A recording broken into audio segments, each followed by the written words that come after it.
ময়লা টয়লা আমি দেখলাম যে কিছু ময়লা ডাস্টবিন আছে, এগুলো কি সবসময় ক্লিয়ার করে? না না, ক্লিয়ার হয় না।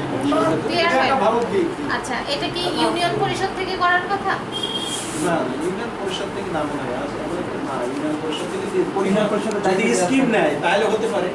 আচ্ছা, স্কিম সেক্ষেত্রে যদি নেয় যে আপনাদের ইউনিয়নের আমি যেসব ডাস্টবিনগুলো আছে এইগুলো ময়লাগুলো পরিষ্কার করতে হবে মাসে বা 2 মাসে হোক, 3 মাসে হোক, মাসে দুইবার হোক, তাহলে তাহলে এই হতে পারে ময়লাগুলো কি সম্ভব। ওভাবেই থাকে? হ্যাঁ, ওইভাবে না। যেভাবে আপনারা ফেলেন সেভাবেই থাকে?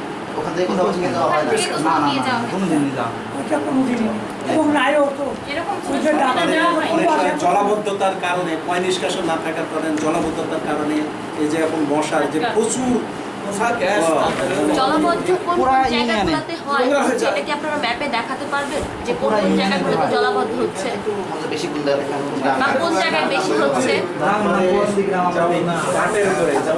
মানে আপনারা যদি জলাবদ্ধ জায়গাগুলো আমাদেরকে একটু দেখাই দিতে পারেন। হাটও আছে, আমাদের করন্দির হাটও আছে, এখানে যেমন পয় নিষ্কাশনের ড্রেন আছে, কিন্তু ড্রেনগুলো মেইনটেনেন্স অভাবে ময়লাতে ডুবে গেছে। আবার ড্রেনেজ হলো আউটপুট এক জায়গায় যাবে সেটা ছিল, আগে ছিল, কিন্তু এখন সেটা বন্ধ। আচ্ছা, করমদি ছাড়া আর কোন কোন জায়গায় সিভিয়ার লেভেলের জলাবদ্ধতা হয়, মানে অনেক বেশি পরিমাণ জল জমে? জি জি, শহরাতল। হ্যাঁ একটু